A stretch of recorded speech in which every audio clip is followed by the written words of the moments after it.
Eu acho que deve ser o mais comum usado pela galera que é um amante do esporte mesmo. É um texto, acho que tem menos efeito É o colateral. basiquinho. É o colateral, menos efeito colateral, que vai dar um resultado, né, legal, é mais acessível e tal. Mas para uma pessoa que vai, por exemplo, vai começar a usar texto, qual que é uma dose recomendada ou ela vai na tentativa e erro mesmo? Então vamos primeiro diferenciar assim, homem para um lado, mulher para o Isso, outro. vamos falar de homem primeiro. Então, homem, sim, testo é o hormônio mais seguro, porque é o que o teu próprio corpo produz e é o que vai menos afetar a questão de colesterol e tal. Outros esteroides têm um impacto maior. Testosterona é mais suave. Então, assim, TRT, que é reposição de testosterona. Digamos que a gente está falando de uma pessoa que tem falta de testo e vai fazer o uso para manter em dia, assim, para ficar dentro do normal de um homem saudável. 100 miligramas por semana, que é pouco. Uhum. Então, por exemplo, uma ampola de cipionato de testosterona, que é o Deposteron, tem 200 miligramas. Seria uma ampola a cada 15 dias, ele ficaria normal. Só que quando a gente vai falar de atleta, aí você não vai fazer um uso de uma testosterona, porque quando você usa o hormônio exógeno, ou seja, está vindo de fora do seu corpo, não é o que você produz, né? O que você produz é endógeno, vem de dentro. Então, quando você usa um hormônio exógeno, você vai parar a sua produção endógena, porque o hormônio cai no sangue e teu corpo vê. Já tem texto, não preciso fazer, né? Só que isso, a longo prazo, vai te atrofiando o testículo. Então, assim, não preciso fazer hoje, não preciso fazer amanhã, não preciso fazer por um mês, por 2 meses, o testículo vai reduzindo de tamanho porque ele não está sendo utilizado. E aí depois isso pode não voltar mais 100%, dependendo do tempo de uso, dependendo também de quais drogas foram, porque existem esteroides que atrofiam mais o testículo do que outros. Então, o exemplo dos que mais atrofiam seria a família 19-nor, que tem a Deca, que é bem conhecida, e a Trembolona. Esses são os esteroides que mais atrofiam o testículo. Então, se o cara fica muito tempo nesses esteroides, pode ser que ele nunca mais volte a produzir normal testosterona, e dali pra frente ele vai virar um escravo da agulha, ele vai precisar pro resto da vida aplicar. Esse negócio da galera que utiliza texto ou qualquer outro que seja, não sei se é mito ou é verdade, mas enquanto ela tá utilizando, o homem, ele realmente ele fica tipo, infértil, no caso, ele não consegue... Você tem azospermia, que é uma baixa na contagem. Então vamos lá. O que induz a produção de espermatozoide? É a testosterona dentro do testículo. Então, se você não está produzindo, via de regra, não tem espermatozoide sendo feito. Só que eu conheço pelo menos meia dúzia de cara que engravidou a mulher em preparação. E aí faz espermograma, chega lá, não tem, ou tem muito pouco, e nadando errado ainda. Tipo, nadando em círculo, assim. Porra, mas teve um que deu certo, entendeu? Então, para o homem é muito mais simples essa questão, porque ele só precisa de um que funcione, um que chegue no óvulo. Já para a mulher, quando começa a bagunçar essa parte, é mais complicado. Tem que fazer tratamento e tal, para conseguir ter certeza que vai engravidar. Agora, é bem importante falar isso, porque ninguém fala, porque não quer perder cliente, mas depois do primeiro ciclo pode ser que não volte mais a produção de testosterona. Então, sempre que eu e minha equipe a gente atende alguém, eu pergunto assim, você tem certeza? Porque também a gente pode tentar, tipo, fazer um overclock aí no teu testículo, tipo, tomar alguns fitoterápicos tal, que aumenta a produção natural. Não vai ficar alto pra caralho, mas vai ficar maior. Você pode tentar aí. Assim, porque para algumas pessoas vai ser o suficiente.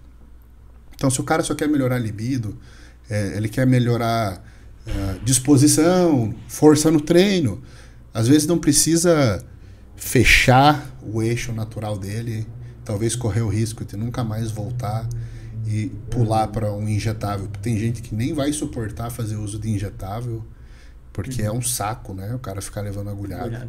Então, assim, às vezes é melhor o cara tentar uma coisa mais light antes, porque pode ser que para ele seja o suficiente. Agora, o que não pode? O cara olhar para um Instagram de um atleta que tem 120 quilos seco e querer ficar daquele jeito usando um gelzinho de texto, fazendo um negócio. Cara, não vai. Precisa de mais coisa, Sim. né? Então tem vários tipos de hormônios, né? E aí, então a gente falou de homem, qual seria uma dose, né? Isso a gente falou para uma pessoa comum Comum, ali, que não é um comum. atleta e tal. O atleta ele precisa de um pouco mais de recurso, né? Então, e é legal a gente falar o seguinte: a testosterona, ela só funciona quando você tem a testosterona ou qualquer derivado de testosterona, né? Qualquer anabolizante. Quando a pessoa tem receptores no músculo para essa droga. E o que gera receptor? Treino. Não adianta o cara pegar na primeira semana de treino e querer usar também, né? Porque o que vai acontecer? Quando a pessoa não tem receptor para receber essa droga, no músculo, ela tem em outros lugares do corpo. Aonde que mais tem receptor androgênico? Coração. Então, às vezes, o cara não vai crescer nenhum músculo, só o coração. O cara já começa a se O fuder. cara já é apaixonado, já fica com o coração maior aí, né? Bom, né? Pô, tá louco. Já acaba com a vida. Então o cara já começa pelos colateral, porque ele não tem receptor no músculo. Então o que mais tem é coração, então a hipertrofia cardíaca, que é um problema. Em segundo lugar, pele. Então você vê muita foto assim, tipo, se você procurar no Google efeito colateral de esteroide, você vai ver uns caras tipo bem magro, com o corpo inteiro cheio de espinha, que é o caso. Porque ele não tem músculo suficiente para a droga que ele tomou. Então esse excesso de hormônio, ele vai para algum lugar. Então, mesmo se for aí 100 miligramas semana e o cara não treina bem, não se alimenta legal, não descansa bem, ele pode aumentar o coração de tamanho, pode encher o corpo de espinha. Com certeza. Mesmo, e no básico, sendo a texto ali, achando que tá tranquilo, que tá seguro. Então, por isso que quando me perguntam assim, a segunda pergunta, né? Quanto tempo de treino, pelo menos, para fazer uso? Então eu costumo dizer, no mínimo, 4 bons anos. 4 bons anos. Tem gente que fica 15 e não tem nenhum bom ano na academia. Né? Então o que é um bom ano de treino? Primeiro é o cara treinar até a falha, né? Então o cara ir além da dor. Tem gente que para quando começa a doer e não chega na falha. A falha é simplesmente não conseguir fazer mais uma repetição. Esgotou. Então o cara tem que treinar até a falha. Segundo lugar, ter uma dieta bem feita, né? Uma dieta balanceada. Porque às vezes a pessoa tá treinando lá e não evolui porque a dieta é ruim. Não come proteína o suficiente, ou come pouco carbo, ou come pouca gordura, né? Então tem que ter uma dieta boa. E o cara tem que ter um sono bom. Porque isso que a gente está falando de uma produção legal de testosterona, bem como de GH, que é outro hormônio para hipertrofia, isso acontece principalmente durante o sono. Então a pessoa que dorme pouco, dorme mal, não chega na fase profunda do sono, ela tem uma secreção hormonal ruim. Isso a gente vê com o exame. Então, assim... E por que 4 anos? Porque geralmente a regra é assim. A cada ano você diminui pela metade seus ganhos. Então, se no primeiro ano de treino você vai ganhar 10 quilos de músculo, no segundo você vai ganhar 5, no terceiro 2,5, no quarto 1,25, e dali em diante fica bem difícil ganhar mais músculo. De forma natural.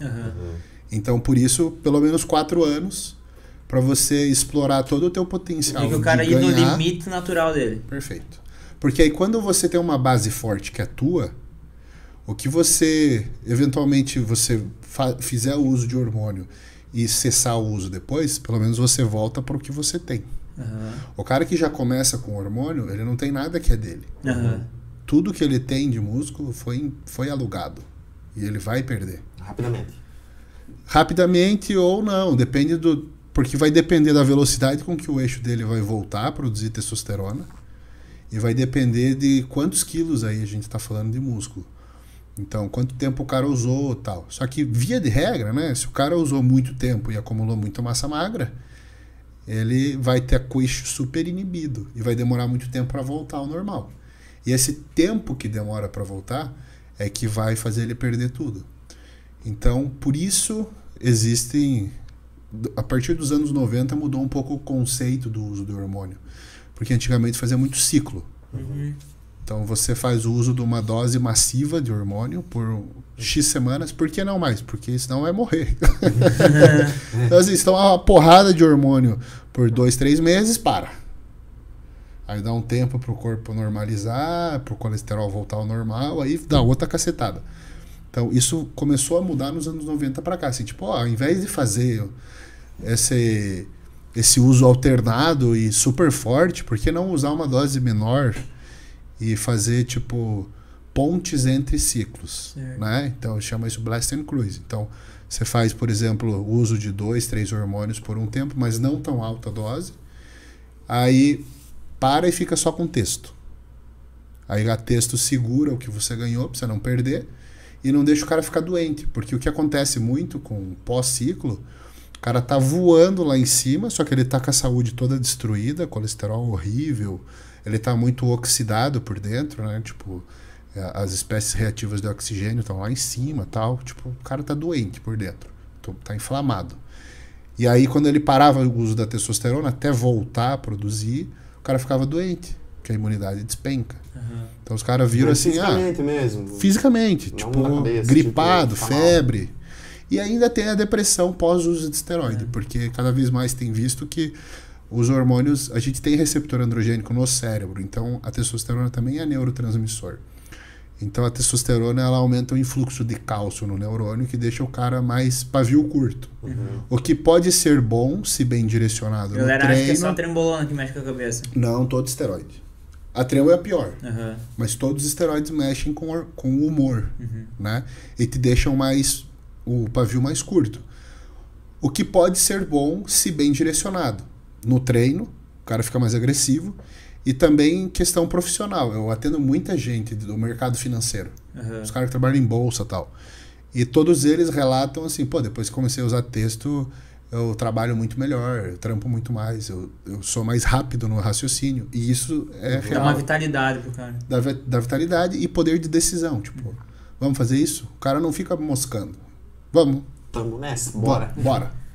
Você acabou de assistir mais um corte do Pode Dizer Podcast. Se você ainda não é inscrito, aproveite e se inscreve no canal, ativa o sininho, que assim você vai ser uma das primeiras pessoas a receber o nosso conteúdo. Deixei mais 2 vídeos aqui. Um é nosso episódio completo e outro é mais um corte desse convidado. Então aproveita e clica para assistir agora, beleza? Um abraço!